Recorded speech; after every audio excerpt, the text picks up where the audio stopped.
Race for Connecticut's first congressional district just got a whole lot more interesting.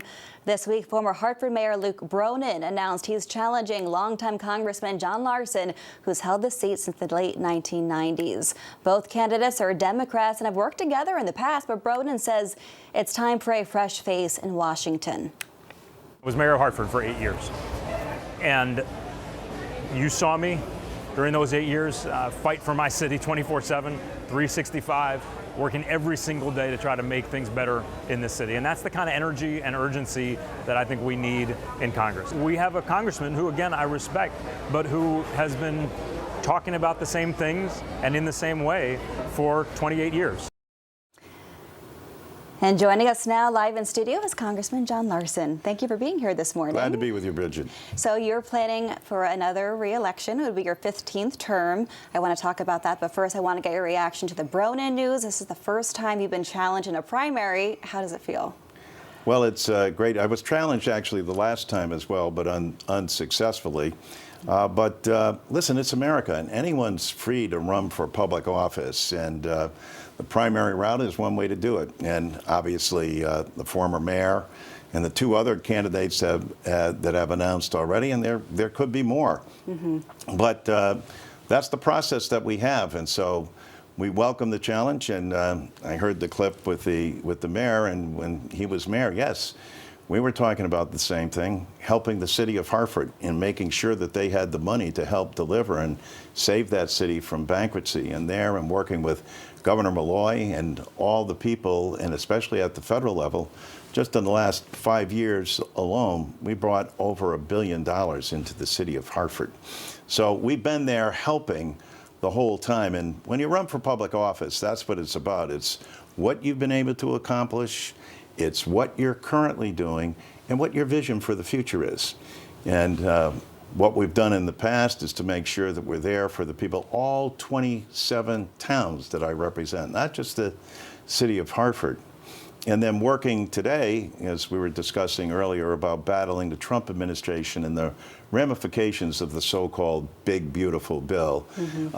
And that's an ongoing fight, having the experience, having been there in a system of seniority, you have to work your way up to ultimately get a committee chairmanship. And I will be the chairman of the Social Security Committee, and that's my focus. And the mayor has criticized me for focusing on that, but 97% of the American people all want to see, whether you're Democrat, Republican, or independent, you want to make sure that that's there for you. They all approve it, and it hasn't been, you ready for this one? Mm-hmm. It hasn't been extended in terms of its benefits since 1971. Richard Nixon was president of the United States the last time Congress enhanced Social Security overall. Let's talk about that, because you're going to formally announce your re-election campaign. Yes. To align with the 90-year anniversary of Social Security. It's a program you fought to preserve throughout your career, along with the Affordable Care Act and other programs. If given another term, what other programs would you fight for? Well, we have to restore the program that we just put in and we're fighting for the previous years in terms of the Affordable Care Act. Mm-hmm. And when you consider that what they've done, taking food out of children's mouth, out of veterans, out of the disabled through the SNAP program, and eliminating the Affordable Care Act by making sure that 16 million people no longer have insurance. For what reason? To pay for tax cuts for billionaires? Even billionaires are embarrassed by what they're doing, because they're not too bad off even before this.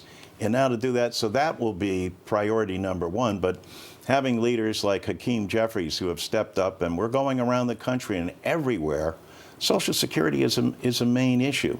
And that will be one of the top 5 things that we do within the first 100 days that we take office. We also, yesterday, were across from Pratt & Whitney, and that's, again, I grew up in that town. They just celebrated their 100th anniversary, I guess we call it, not a birthday. Yeah. And the F-35 engine and all the manufacturing and all the small manufacturers and the jobs that they create continues to be my focus on the working class issues that impact everyone. That's Social Security, but it's also jobs. And affordability. I know we're running out of time, but I want to just ask you one more thing. There is this movement nationwide of these younger candidates trying to unseat longtime incumbents like yourself.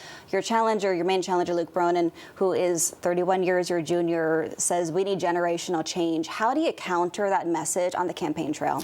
Well, first of all, you got to acknowledge that the fact is that change is needed, and it is. So who are the change agents and what change are you going to bring?